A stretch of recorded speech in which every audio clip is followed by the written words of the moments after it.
As German women surrendered or were captured by American forces in the chaotic final months of World War II, many did so in a state of overwhelming terror,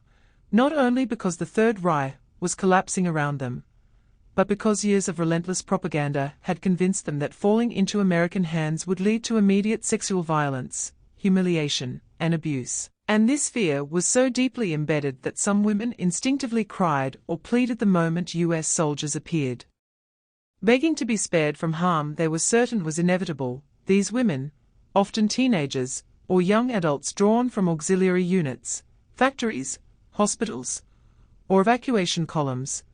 had lived under a system that ruled through fear and discipline, where power was demonstrated through shouting, punishment,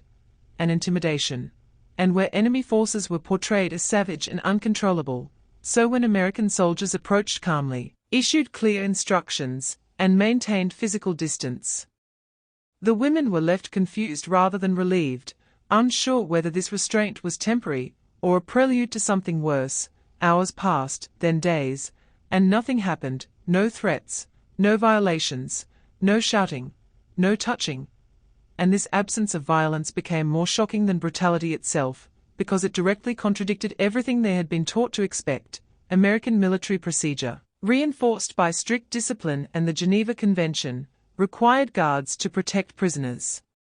especially women, from harm, harassment, and abuse, and soldiers who violated these rules faced severe punishment. But for the women experiencing captivity, it was not policy that mattered, it was behavior.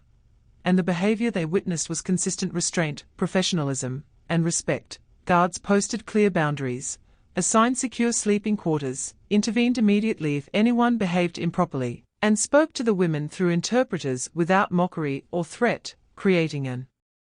environment where fear slowly gave way to disbelief, then cautious trust. Many women later recalled lying awake at night, tense and waiting for something terrible to happen, only to realize at dawn that they had slept through the night without incident.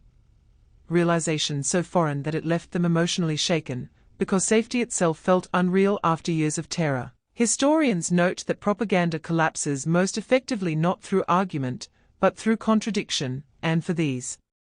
women, the contradiction was undeniable, because the men they had been told to fear most demonstrated self-control even when they held absolute power, challenging deeply ingrained beliefs about masculinity, authority, and enemy behavior. As days passed, posture and behavior began to change, voices grew less hushed, movements less guarded, and the constant state of vigilance slowly eased, replaced by cautious relief and emotional exhaustion, as the women processed the realization that they were